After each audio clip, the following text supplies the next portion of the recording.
Okay, so let's unpack this. We're all kind of swimming in it, aren't we? This just endless stream of information, articles, feeds, podcasts. It just washes over you every day. And it's so easy to feel like you're just, consuming, right? Not really engaging with it, letting it sink in. But what if there was another way, a different way to listen, to absorb stuff that maybe did more than just, I don't know, entertain, something that helped build a deeper connection, not just with the story, but maybe with yourself too. Today, we're taking a deep dive into this really fascinating concept. It's called meditative storytelling, a guided narrative experience. And our mission for you listening is basically to explore this format. What are its parts? What makes it feel, well, different? And why might it be a really valuable way to engage with stories, and maybe even yourself, in a more reflective way? The source material talks about this interesting blend: personal stories, mindfulness, and music. Sounds intriguing. So, meditative storytelling. What is that exactly? Beyond just, listening to someone talk, it sounds like it's trying to do something fundamentally different, right? Not just another audiobook. What's the key thing here?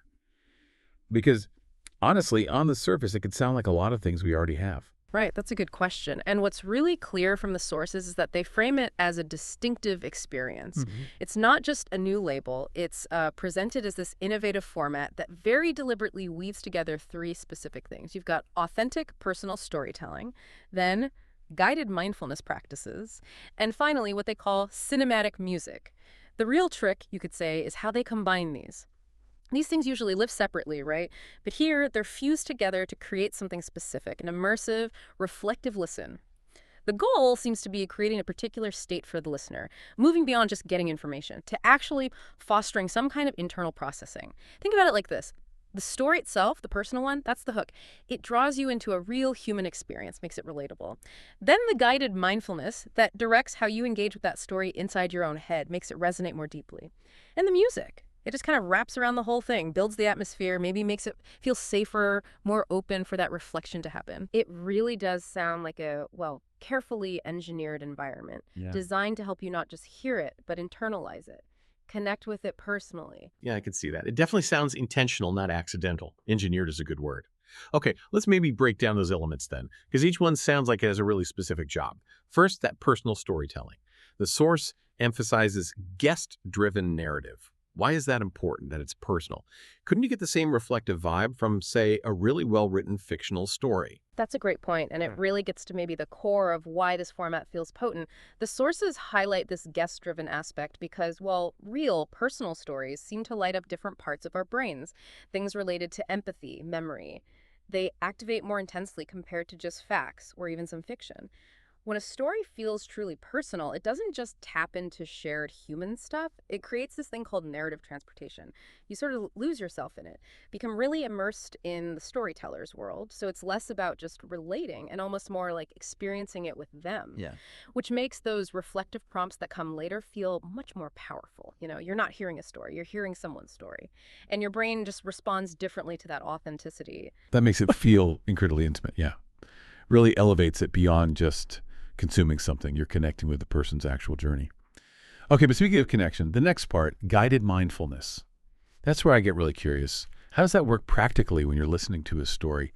Normally, mindfulness is about focusing on your breath or your body, right? How do you blend that with following a plot without it feeling, clunky? Yeah, and this is where the creative format really does something innovative, I think. The sources explain that these narratives are specifically paired with meditation prompts. It's not like story first, then meditation. It's woven together. As the story unfolds, you get these intentional, often quite subtle cues or pauses. And these prompts aren't usually about, say, only focusing on your breath and ignoring the story. Not at all. Often they use more open awareness techniques. So they might gently invite you to notice your own feelings, like as a character faces something hard, or maybe consider how a theme connects with your own life. It's guiding your mind to explore connections, but without being super rigid about it. It feels like it's designed to turn that natural mind wandering we all do into something more like constructive self-reflection. It's a deliberate way to guide you, the listener, through not just the story beats, but the internal meaning for you. So it's not just passive listening. You're actually actively participating in making meaning for yourself as it happens. That really does sound different. But I wonder, does guiding you with prompts like that ever risk pulling you out of the story? Breaking the immersion? How do they walk that line? That's a really important consideration. And the sources seem to emphasize that these prompts aren't meant to be jarring. They're woven in really carefully, apparently with a good understanding of narrative pacing and cognitive load, how much our brains can handle. The whole design aims for synergy, right? Right. Not disruption. So the prompts are often pretty brief, more contemplative, phrased to actually deepen the immersion rather than break it. Like maybe after a character talks about overcoming something, the prompt might just be, notice any feelings of resilience stirring within you. Simple. It's about drawing parallels, connecting the dots, not hitting pause for a separate exercise. It suggests some pretty sophisticated sound design and writing to make it feel smooth. That distinction feels crucial. Guiding introspection within the flow. Okay. And then the final piece, holding it all together. Yeah. You mentioned cinematic music. How does the sound factor into this? We hear music with stories all the time, but cinematic suggests something more, doesn't it? More than just background filler. Exactly. Cinematic music is definitely the key phrase there. It implies it's not just, pleasant background stuff. It's more like a composed, dynamic score. Something designed to create a really rich, evocative sonic world, like in a movie. The sources mention how specific sounds, maybe ambient textures, certain instruments, keys, maybe even things like binaural beats, are woven in subtly. And this isn't just for mood. It seems aimed at creating this kind of transitional space, bridging the story and your internal state. Apparently, this kind of auditory environment can even help nudge your brain towards alpha or theta states. Oh, interesting. Yeah, making your mind potentially more receptive to those prompts, deepening that feeling of calm and openness. So the music is like this gentle current, right? Supporting the emotional journey and the reflection without being distracting. That paints a really clear picture now. Okay, so you've got these authentic personal stories providing the human connection, the meditation prompts nudging you towards active self-reflection, that shot, and this rich cinematic music kind of wrapping it all up, deepening the immersion, maybe even guiding your mental state. It sounds like a truly multi-layered experience, sensory, cognitive, the works. So what's the end result then? What's the journey actually like for someone listening? What's the impact of all these pieces working together? Well, the sources are pretty direct about the intended outcome. They describe it as a deeply soothing and motivating journey. And notice the "and" there. It's not just relaxing or just inspiring. It's both. The synergy of the story, the prompts, the music, that combination achieves this dual effect. The soothing part likely comes from that mindful engagement. The soundscape helping quiet the usual mental chatter, allowing for some genuine presence. And the motivating bit that seems to emerge from the insights you gain by reflecting on these real stories. Maybe seeing connections to your own life, recognizing strengths, possibly shifting how you see things. So deeply soothing is like quieting the noise so you can actually hear yourself think. Yeah. And motivating is maybe finding new perspectives or resources in that quiet space, leading to clarity, maybe a sense of purpose. And if we think about you, the listener, especially in this world, drowning in information, why would that deeply soothing and motivating journey be so valuable? It feels like it goes beyond just learning facts or ticking off, listen to this box. This format seems to create a space for actual internal processing, for personal growth through the story. It helps integrate knowledge and experience in a way that just reading facts often doesn't, right? You're not just learning what someone went through. You're potentially learning how that resonates with you or what you might learn from it by connecting it to your own inner world. Your thoughts, feelings, memories, values, all that stuff that shapes how you see everything. So what this really means for you, listening, is that it's not just background noise, not passive entertainment.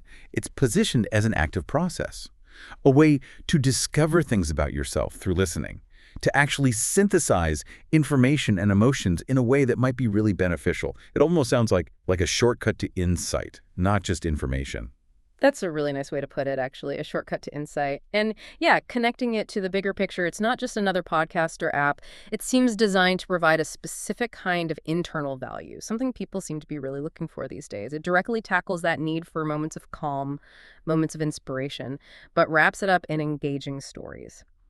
The sources even suggest that beyond just the emotional side, this method could actually enhance learning by linking experiences, maybe abstract ideas, to these personal narratives, and then adding those reflective prompts.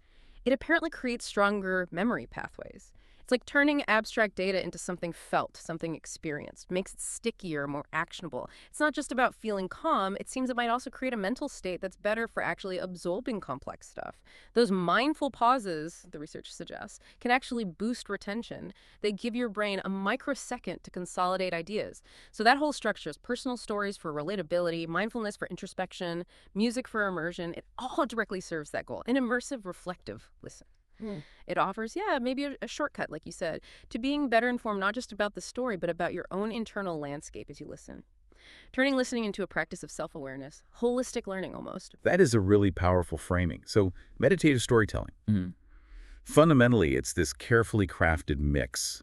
Narrative, mindfulness, sound, all engineered, as you said, for deep engagement and real personal reflection.